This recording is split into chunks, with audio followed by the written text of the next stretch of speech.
রায় মৃত্যুদণ্ড, শেখ হাসিনার মৃত্যুদণ্ড, আসাদুজ্জামান খান কামালের মৃত্যুদণ্ড, আরেকজনের আরেকটু কম সাজা 5 বছরের আইজিপি। আপনি যদি একটু বলতেন। হ্যাঁ, আমাকে মৃত্যুদণ্ড দিয়েছে, আমি পরোয়া করি না। আমি বাংলাদেশে ইনশাল্লাহ আসবই, অবশ্যই আমি আসবো। আর তাদের মৃত্যুদণ্ড, তাদের ফাঁসি দড়ি কত শক্ত বা কত বুলেট আছে সেটা নিশ্চয়ই যাচাই করব। নিজের প্রতিষ্ঠিত আদালত মানে সেই আন্তর্জাতিক অপরাধ ট্রাইব্যুনাল এর রায়েই মৃত্যুদণ্ড পেয়েছেন সাবেক প্রধানমন্ত্রী শেখ হাসিনা। জুলাই গণ অভ্যুত্থানের সময় সংঘটিত মানবতা বিরোধী অপরাধের মামলায় পেয়েছেন সর্বোচ্চ সাজা। তবে এই মুহূর্তে ভারতে থাকার কারণে তাকে এর মুখোমুখি হতে হচ্ছে না। শেখ হাসিনাকে ফেরানোর ক্ষেত্রে অন্তর্বর্তীকালীন সরকার কি উদ্যোগ নিচ্ছে এবং এই মৃত্যুদণ্ড, এই রায়, এর রাজনৈতিক কনসিকুয়েন্স নিয়ে আমরা কথা বলার জন্য আজ আমাদের সঙ্গে পেয়েছি সাবেক প্রধানমন্ত্রী শেখ হাসিনা। আপনি আমাদের ধন্যবাদ এবং কৃতজ্ঞতা এবং শুভেচ্ছা জানবেন। আমাদের সাথে আরো থাকছে জামায়াত ইসলামের আমির ডক্টর শফিকুর রহমান। আপনি আমাদের ধন্যবাদ এবং কৃতজ্ঞতা এবং শুভেচ্ছা জানবেন। আপনার কাছে জানতে চাইবো যে আমরা দেখেছি যে রায় মৃত্যুদণ্ড, শেখ হাসিনার মৃত্যুদণ্ড, আসাদুজ্জামান খান কামালের মৃত্যুদণ্ড, আরেকজনের আরেকটু কম সাজা 5 বছরের আইজিপি। আপনি যদি একটু বলতেন। হ্যাঁ, আমাকে মৃত্যুদণ্ড দিয়েছে, আমি পরোয়া করি না। আমি বাংলাদেশে ইনশাল্লাহ আসবই, অবশ্যই আমি আসবো। আর তাদের মৃত্যুদণ্ড, তাদের ফাঁসি দড়ি কত শক্ত বা কত বুলেট আছে সেটা নিশ্চয়ই যাচাই করব। ঘটনাচক্রে আমাকে দেশ ছেড়ে আসতে হয়েছে, সেটা আমি জানতাম না যে আমি দেশ ছেড়ে আসতে। আমি জানি আমি টুঙ্গিপাড়া যাচ্ছি। যাও, এটা হয়তো আল্লাহর ইচ্ছা ছিল কোনো না কোনোভাবে, যে এত কষ্ট যাদের জন্য করলাম তারাই চাইলো না যে আমি থাকি। তো কাদের জন্য করলাম? আমি জানি আমাকে মৃত্যুদণ্ড দেওয়া হয়েছে। আমাদের নেতাকর্মী অনেকের খুব মন খারাপ। আমি একটা কথা বলবো যে মন খারাপ করার কিছু নেই, রাজনীতিতে এরকম সময় আসে। আর ওরা কারা যে মৃত্যুদণ্ড দেয়? ওরা তো অবৈধভাবে ক্ষমতা দখলকারী।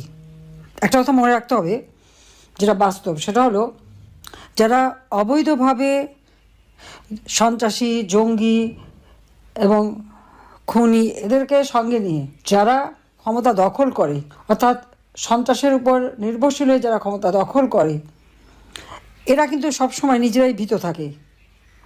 কিন্তু তারা অন্যকে ভয় দিয়ে, মানে বলতে গেলে ভয়ের রাজত্ব কায়েম করে, একটা ভীত সন্ত্রস্ত অবস্থা সৃষ্টি করে তারা তাদের ক্ষমতাকে ধরে রাখার চেষ্টা করে। কারণ তারা মনে করে তাদের যেহেতু জনসমর্থন নাই, একটা চক্রান্তের মধ্য দিয়ে আসে, ষড়যন্ত্র করে আসে, অবৈধ অর্থ মিলিয়ে আসে, সে কারণেই এরা একটা ভীতিকর পরিস্থিতির সৃষ্টি করে।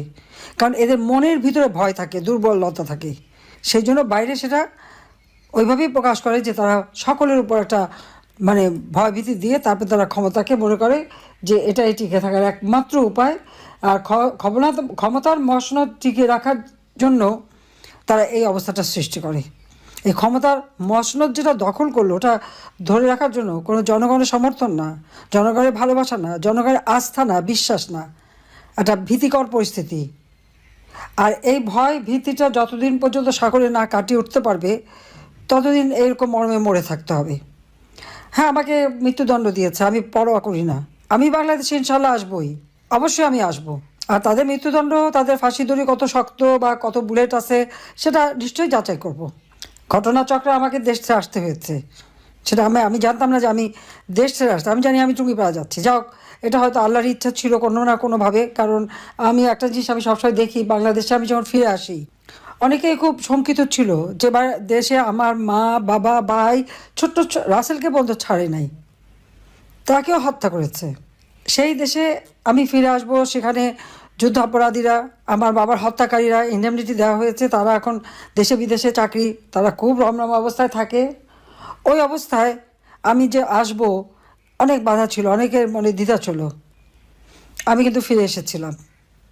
আর আসার পর থেকে কিন্তু একটার পর একটা সমস্যা আমার উপরে যাচ্ছে। আমি 81 সালে ফিরে আসলাম, 83 সালে বন্দী হলাম, এমনকি আমাকে ডিজিএফআইয়ের অফিসে নিয়ে গেল ইন্টারোগেশনের জন্য। এরপরে আবার 85 সালে, আর যখন যেখানে গেছি সেখানে তো মানে একবার আক্রান্ত হয়েছি, এ তো কতবার।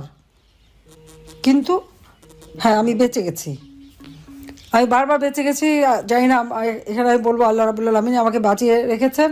কারণ আমার হাতেই আমার বাবা, মা, ভাই, তাদের হত্যাকারীদের বিচার হবে। আমার হাতেই এই যুদ্ধাপরাধীদের বিচার হবে। আমার হাতেই বাংলাদেশ দারিদ্র্যমুক্ত হবে, উন্নত হবে, সমৃদ্ধশালী হবে। চিফ প্রসিকিউটর যে কথাগুলি বলল, আমি আগুন দিয়েছি, আমি মেট্রো রেল বিটিভি সব ভবনে নাকি আমি আগুন দিয়েছি, অথচ তাদের লোকরা নিজেরা যেখানে স্বীকার করছে, অপরাধীরা নিজেরাই স্বীকার করছে, আর অপরাধী বলেই তো ইউনূস তাদেরকে দায় মুক্তি দিল। কিন্তু মামলা আমাদের আওয়ামী লীগের সকল নেতাকর্মীর বিরুদ্ধে, বলে দিল 1400 লোক হত্যা হয়েছে। তা আওয়ামী লীগের তো আমার মনে হয় প্রায় 8-10 হাজার লোক, আমরা তাদের কোনো খবরই জানি না, কত মানুষকে মেরে গুম করে ফেলেছে। 1 মাসের মধ্যে প্রায় 300-400 হত্যাকাণ্ড ঘটেছে। এই হত্যাকাণ্ড কারা ঘটাচ্ছে? এটা তো ইউনূসের পেটোয়া বাহিনী, তারাই তো এই হত্যাকাণ্ড ঘটাচ্ছে একের পর এক। আজকে ইন্টারন্যাশনাল ক্রিমিনাল কোর্ট 1973 সালে সেটা করা হয়েছিল যুদ্ধাপরাধীদের বিচারের জন্য, বেআইনিভাবে সংশোধন করে করে সেখানে আমাদের বিচার হবে, আবার পার্টি হিসেবে বিচার হবে, কারণ দেশে প্রচলিত আইন তো আছে। তবে হ্যাঁ, একটা জিনিস ইউনূস ম্যাজিক দেখালো যে মাত্র 20 দিনের হিয়ারিংয়ের পরই দেখা গেল জজ সাহেব 450 পাতার জাজমেন্ট লিখে ফেলে দিল। চমৎকার দেখালো আর কি সব কিছুতেই। আজকে যা সকলের কাছে প্রশ্নবিদ্ধ, অর্থাৎ অবৈধ সরকারের সকল সিদ্ধান্তই অবৈধ।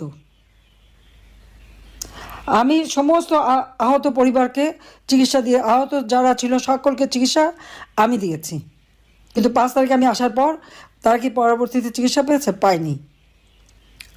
34 জনের মতো সেই সময় শহীদ হয়েছিল, আমি তাদেরকে গণভবনে ডেকে নিয়ে আসে তাদের সান্ত্বনা দিয়েছি। আমি জুডিশিয়াল ইনকোয়ারি কমিশন গঠন করে দিয়েছি তদন্ত করবার জন্য। ইউনূস যদি হত্যাকাণ্ডগুলি না ঘটিয়ে থাকে তাহলে এই তদন্ত কেন বন্ধ করলো সে? জুডিশিয়াল ইনকোয়ারি কমিটিকে তদন্ত করতে দিল না। এমনকি ব্রিগেডিয়ার সাখাওয়াত সাহেব স্বরাষ্ট্র মন্ত্রণালয়ের দায়িত্বে যখন বললেন যে সিভিলিয়ানদের কাছে অস্ত্র চলে গেছে, 7.62 বুলেট কোথা থেকে আসলো, এটা আমাদের ভালোভাবে তদন্ত করে বের করতে হবে, এটা শুনেই ইউনূস ঘাবড়ে গেল, অমনি তাকে সরিয়ে দিল। তার কারণ কি? এই অবৈধ অস্ত্র ইউনূসেরই সাপ্লাই, সেই ব্যবহার করেছে, সেই হত্যা করেছে। এই হত্যার জন্য দায়ী ডক্টর মোহাম্মদ ইউনূস এবং তার ওই এখন যারা এনসিপি হয়েছে, সেই সাথে জামাত, বিএনপি, শিবির, তারা। আমি একটু জানতে চাইবো যে 32 নম্বর ধানমন্ডি 32 নম্বর যেটা বঙ্গবন্ধুর বাড়ি ছিল, সেটি ভাঙচুর এর আগে যখন হয়েছে সরকার সেটি ঠেকানোর কোনো রকম চেষ্টা দেয়নি। অনেক সরকারের শীর্ষ কর্মকর্তাকে জনরোষ বলেছিলেন। গতকাল ঠিক না, আমার জন্য গতকাল মানে আসলে 17 তারিখ, সেইটা রক্ষা করার ব্যাপারে এত সিরিয়াস এবার আমরা সরকারকে কেন দেখলাম? এতে কি সরকারের অবস্থানে পরিবর্তন হয়েছে নাকি না আসলে কোনটা? 32 নম্বর ভাঙতে চেয়েছে জনগণ, ভাঙতেই তো দেওয়া উচিত ছিল এর আগের বারের কথা স্মরণ করে আর কি। বাংলাদেশ একটা ক্রান্তি লগ্নের মধ্য দিয়ে চলছে। বাংলাদেশকে নিয়ে যেন একটা ধ্বংসের খেলা শুরু হয়েছে। বাংলাদেশের আজকে চরমভাবে ধ্বংস করে আজ একটা জঙ্গি সন্ত্রাসীদের দেশ হিসেবে পরিণত করা হয়েছে। এই ছোট বাড়িটা, যে বাড়িটা আমার মা অনেক কষ্ট করে প্রতিটি ইট নিজের হাতে গেড়ে তিনি এই বাড়িটা গড়ে তুলেছিলেন, ওই বাড়িতেই 15ই আগস্ট আমার বাবা জাতিপিতা বঙ্গবন্ধু শেখ মুজিবকে হত্যা করা হয়। আমার মা বেগম ফজিলাতুন্নেসা মুজিবকে হত্যা করে। আমার 3 ভাই, সকলে আমার ছোট। মুক্তিযোদ্ধা ক্যাপ্টেন শেখ কামাল, মুক্তিযোদ্ধা লেফটেন্যান্ট শেখ জামাল এবং ছোট রাসেল, যার বয়স ছিল মাত্র 10 বছর, তাদেরকে কেউ নির্মমভাবে হত্যা করে। কামাল জামালের নবপরিণীতা বধূ সুলতানা এবং রোজি জামালকে হত্যা করে। আমার একমাত্র চাচা শেখ আবু নাসের, তিনিও মুক্তিযোদ্ধা, পঙ্গু ছিলেন, ঘাতকের নির্মম বুলেটের আঘাতে তিনিও জীবন হারান। যে স্মৃতিটুকু নিয়ে 2 বোন বেঁচেছিলাম, আজকে সেই স্মৃতিটুকু ভেঙে ফেলা হচ্ছে। এর আগে আগুন দিয়ে পুড়িয়েছে, আজকে ভেঙে ফেলা হচ্ছে। হ্যাঁ, একটা দালান ভেঙে ফেলতে পারে, ইতিহাস মুছতে পারবে না। একবার ভাঙলে আবার আমরা করতে পারবো। এই বাংলাদেশ আবার মাথা তুলে দাঁড়াবে, বাংলাদেশের মানুষ আবার বিশ্ব দরবারে মাথা উঁচু করে দাঁড়াবে। আল্লাহ যখন বাঁচিয়ে রেখেছেন, তো নিশ্চয়ই আমার কিছু কাজ বাকি আছে, সেটুকু করার জন্য আল্লাহ বাঁচিয়ে রেখেছেন। নইলে বারবার কেন মৃত্যুর হাত থেকে বেঁচে আসবো? মানুষের দোয়া, উপরে আল্লাহ রাব্বুল আলামিন ওই গ্রেনেড হামলা, গুলি, বোমা সব জায়গা থেকে তো আমাকে রক্ষা করে নিয়ে এসেছেন। এবারেও তো সেই একই অবস্থা। এবারে তো একটাই লক্ষ্য ছিল, তার মেটিকুলাস ডিজাইনই ছিল ইউনূস সাহেবের আমাকে 2 বোনকে হত্যা করা। তারপরেও কিভাবে আল্লাহ আমাদেরকে রক্ষা করেছেন। কাজেই আবার বাংলাদেশ ফিরে আসবে, মুক্তিযুদ্ধের চেতনা গড়ে উঠবে, শহীদের রক্ত কখনো বৃথা যেতে পারে না, এটাই আমার কথা। আমাদের মুক্তিযুদ্ধের ইতিহাস আমাদের গৌরবের ইতিহাস, আমাদের বিজয়ের ইতিহাস। এই ইতিহাসকে মুছে ফেলতে পারবে না। আমি জানি এটা মুছে ফেলার চেষ্টা হচ্ছে, সংবিধানকে ধ্বংস করা, জাতীয় পতাকা ধ্বংস করা, অনেক চেষ্টাই করা হয়েছে। কিন্তু লাখো শহীদের রক্তের বিনিময়ে যে পতাকা পেয়েছি, যে সংবিধান পেয়েছি, যে স্বাধীনতা পেয়েছি, তা ওই কয়েকজন বুলডোজার দিয়ে ভেঙে গুড়িয়ে দেবে এ শক্তি তাদের হয়নি এখনো। এটা তাদের দুর্বলতার প্রকাশ। তারা একটা দালান ভাঙতে পারে, কিন্তু ইতিহাসকে তারা ধ্বংস করতে পারে না। ইতিহাস কিন্তু তার প্রতিশোধ নেয়, এটাও তাদের মনে রাখতে হবে। একবার মুছে ফেলা হয়েছিল 75-এর পর, এরপর আবার এখন শুরু। যারা এটা করছে তারা তাদের হীনমন্যতার পরিচয় দিচ্ছে। যারা এটা করছে তারা তাদের হীনমন্যতার পরিচয় দিচ্ছে, পরিচয় দিচ্ছে। এই ক্ষেত্রে আমি শুধু একটা লাইন করে একটু বোঝার জন্য, যে মানে আওয়ামী লীগ নিষিদ্ধ করা হয় নাই, আওয়ামী লীগের কার্যক্রম নিষিদ্ধ করা হয়েছে, দুইটার মধ্যে তফাৎ কি আসলে? মানে তারা মানে কি করতে পারবে আর কি করতে পারবে না, মানে একজন আওয়ামী লীগ কি করতে পারবে এখন? মানে আমার একটা আন্ডারস্ট্যান্ডিং হচ্ছে আওয়ামী লীগ নিষিদ্ধ, তা আপনি বলতেছেন না দুইটার মধ্যে একটু তফাৎ আছে। তফাৎটা কি আসলে? দেখেন, নিষিদ্ধ তো আমাদেরও করা হয়েছিল, তাই না? এবং একবার না, আমাদের এই সংগঠনের জন্মের পরে দফায় দফায় আমাদেরকে নিষিদ্ধ করা হয়েছে। নিষিদ্ধ যখন কোনো সংগঠনকে করা হয়, তখন এই সংগঠনের ব্যক্তিরাও বিভিন্ন ধরনের সমস্যায় পড়ে যান, এর সাথে রিলেটেড ব্যক্তিরা। এমনকি তাদের স্বাভাবিক জীবনযাত্রাটাও তাদের পক্ষে চালায় নেওয়া সম্ভব হয়। তারা যদি সমাজের কোনো ক্রিমিনাল ব্যক্তি নাও হয়ে থাকেন, তবুও তাদের উপরে সমস্যা আরোপ হয়েছে।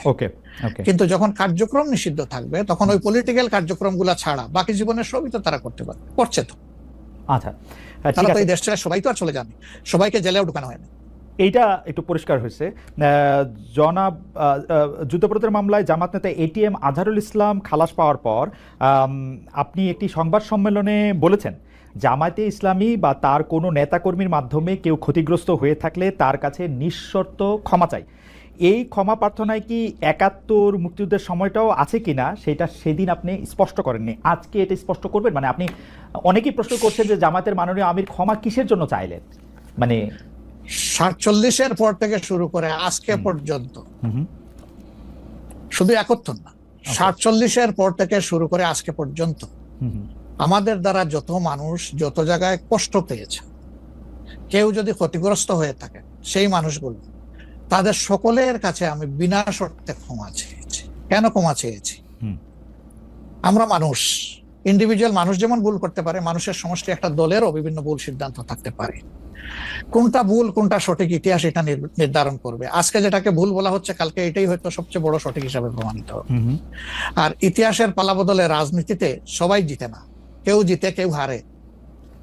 আমরা আদর্শবাদী একটা দল, আমরা বিশ্বাস করি আমরা মানুষ, ভুলের ঊর্ধ্বে নই। আমাদের দ্বারা, আমাদের সহকর্মীদের দ্বারা মানুষ বিভিন্ন ক্ষেত্রে কষ্ট পেতে পারে, ক্ষতিগ্রস্ত হতে পারে।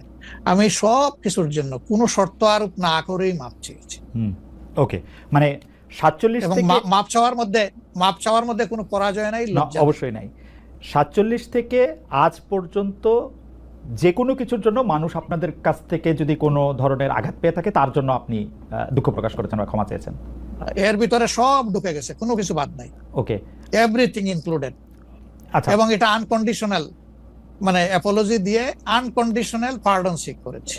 এইটা কি ডক্টর শফিকুর রহমান, আমি আসলে যেহেতু আপনার সঙ্গে আমার মানে নানা সময় কথা বলার সৌভাগ্য হয়েছে, মানে পর্দার বাইরে পর্দার ভিতরে, সেটা আমি জানি বলেই আমি আমার প্রশ্নটা করছি যে আপনি যে ৭১টাকে এই ৪৭ থেকে আজ পর্যন্ত একসাথে বললেন, এর কি কোনো বিশেষ কারণ আছে নাকি? মানে না না না না না না, কোনো বিশেষ কারণ নাই। আমার মানবিক মূল্যবোধের জায়গা এবং আমার দায়িত্বের জায়গা থেকে বলেছি, অনুভূতির জায়গা থেকে। দায়িত্ব এবং অনুভূতির জায়গা, বিশেষ কোনো কারণ। আচ্ছা, আমি আবার ২-৩ দিনের ঘটনা একটু আসি। আমরা দুইটা ঘটনা আমরা দেখেছি যে আমাদের অনেককে ব্যথিত করেছে। একটা হচ্ছে লালমনিরহাটে একজন যিনি নরসুন্দর, তিনি এবং তার ছেলেকে খুব আয়োজন করে মারধর করা হচ্ছে এবং তাদেরকে টেনে নিয়ে পুলিশের কাছে নিয়ে যাওয়া হয়েছে। এবং আরেকজন যিনি ২০১৮ সালের ডিসেম্বরের রাতের ভোট বলে খ্যাত নির্বাচনের যে প্রধান নির্বাচন কমিশনার, তাকে আসলে খুবই অপমানজনকভাবে মানে থানায় নিয়ে যাওয়া হয়েছে এবং সেটা আবার ভিডিও করা হয়েছে।